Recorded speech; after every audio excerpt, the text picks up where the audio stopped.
There are certain iconic items that somebody at your table will always want. In my wife's case, that's any item that's going to give her the ability to fly or become invisible. She's also the only player I've ever allowed to play a character that is natively able to do both. Yes, I realize that makes me a bit of a pushover. So when I mentioned that I put out a video about how to craft magic items, she naturally asked me how I would go about telling her to craft a ring of invisibility. In this video, we'll work out the answer and see if she likes it. G'day mates, my name's Timothy and I'm a professional dungeon master. Here on my channel, I'll help you improve your game of Dungeons and Dragons. Right, let's get to it, eh?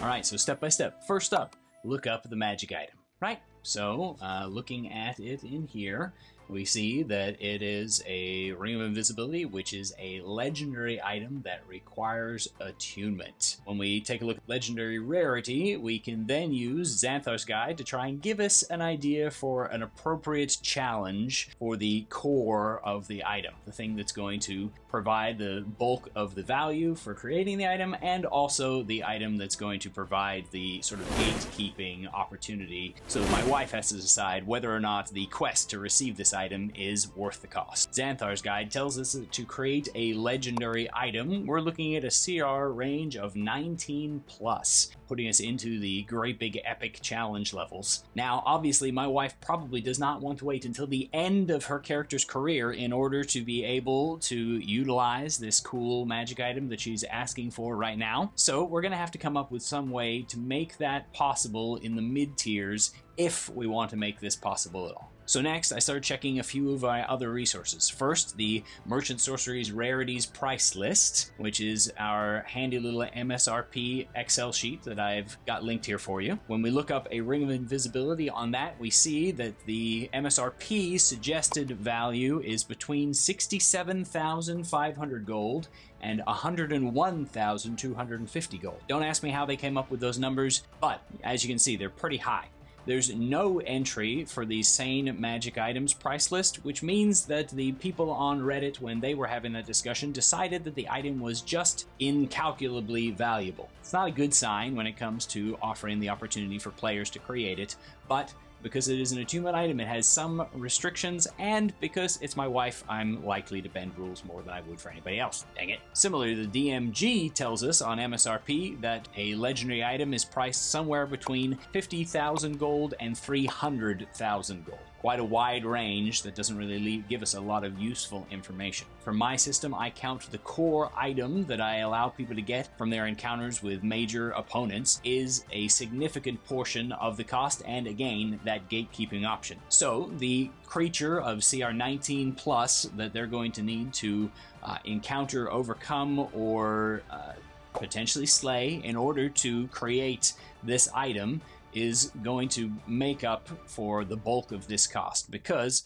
on my system we're talking cores of common for 5 gold, uncommon for 50, rare for 500, very rare for 5,000, and legendary for 50,000 gold piece value. That leaves us with 17,500 gold left over at the low end, or a little over 50,000 on the high end that would need to be gathered in other materials, which we can use to fill out the quest with a couple of specifics, or we can just require as generic components that would need to be purchased from some kind of Sorcerous Sundries shop. So what kind of creature can we come up with that fits the invisibility theme to some degree and allows us to create something? When I go on D&D Beyond and I check out in the Encounter Builder, I can look at creatures of a 19 plus CR by changing the challenge rating setting to 19 and above. However, that leaves me with a pretty hefty list of creatures to go through, and none of them necessarily are going to fit my specific theme. At a quick glance through them all, we've got a lot of deadly monsters, anti-magic creatures from the Astral Dreadnought. We've got a couple of different celestials and demons and devils. Most of that would require a confrontational fight night situation, which again we've identified as being a bit of a problem. However, there's also a bunch of dragons on this list that fit that CR range, and what we can do is if we take a look at a few of these, I'll land upon the Ancient Crystal Dragon. Ancient Crystal Dragon has a once-a-day ability to cast Invisibility and is itself proficient in stealth checks, making it a relatively sneaky beast considering that it is gargantuan in size. It also has a breath weapon that is based on light, a cone of brilliant radiance that does radiant damage. And for whatever reason, I always think of invisibility in the terms of bending light, and so as a compact portion of that creature's breath weapon ensconced into a magic item sounds like a cool option there. And as a chaotic neutral dragon, we're looking at something that's a little unpredictable, hard to decide exactly how you'd approach it, and yet still chaotic enough that it may or may not be willing to work with an adventurer who has an appropriate plea for its aid. With a crystal dragon as the main gatekeeper and a bit of an idea as to how much the remaining costs are going to be, I think that we can probably set the value range somewhere in the midpoint and maybe aim for a 75,000 gold piece overall cost, requiring my wife to collect together 25,000 gold worth of other materials, and potentially we could specify down to something like the elemental cores of a half dozen invisible stalkers, and then other components that they're purchased at a local store, as well as the favor of an ancient crystal dragon, requiring her to find said dragon, which can change into any form of medium or smaller that it feels like, and that doesn't necessarily want to be found. So we create a breadcrumb trail for her to find through research and adventuring to eventually locate this crystal dragon's lair, put some challenges in the way for her to breach the lair from entrance to an audience with the dragon itself, and then require her to convince the dragon of the reasons that it should help her in creating this powerful item out of the linked hearts of 6 invisible stalkers. Or perhaps even it just needs to be fired in that breath and she can tick the thing off enough to breathe on her, and if she can survive that encounter and escape, then she would likewise net her prize. I would probably utilize the time cost for creating of this item based on the leavings of the magical item, the 25,000 gold, rather than the core value that's going to come from the dragon, and tell her that she needs to have the item crafted beforehand in order to bring it there for the final firing and investiture of all of the magical energies of the dragon's breath. That time cost, if she wants to keep the cost lower, means that on 25,000 gold, she's going to need 1,000 days, 12,500 gold pieces. Or she can attempt it in 1 day of crafting with a DC 20 jewelry crafting check that costs the full 25,000 gold pieces. All right, let's go pitch it and see whether I get the thumbs up or the thumbs down from the wife. All right, folks, let's see what she thinks. Leilani.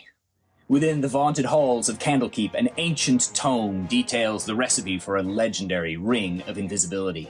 Convincing them to share such a delicate and valuable tome may require some work. But once you have received permission to study the tome, you'll need to gather the last breath of 6 invisible stalkers within a specially prepared bottle that will cost you 10 days and 1,250 gold, or 1 day and 2,500 gold pieces to craft. Because the stalkers' last breaths are worth 50 gold piece each as cores, you will then need to spend either 90 days and 10,950 gold worth of components, or 22,200 gold pieces worth of components to finish crafting the ring itself, ready for the final step. That final step in crafting this legendary ring will require you to find an ancient crystal dragon, known for their chaotic nature and powerful light-bending breath, and convince them to breathe their radiant breath upon the ring in question. Finding such a dragon will not be easy, and gaining an audience might require ingenuity, strength at arms, or other sacrifice. But when the ring comes into contact with that radiant blast, it will absorb the light into itself and be thereafter able to bend light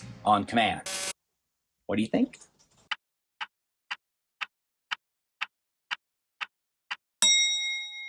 All right, folks, there's our verdict. If you're interested in seeing the full video on how to plan out the creation of magic items in your own campaign, go ahead and check this out up here. But if there's a magic item that you'd just like a quick rundown for, let me know in the comments and I'll see what I can do. Thanks for watching, happy adventuring, and go get your craft on.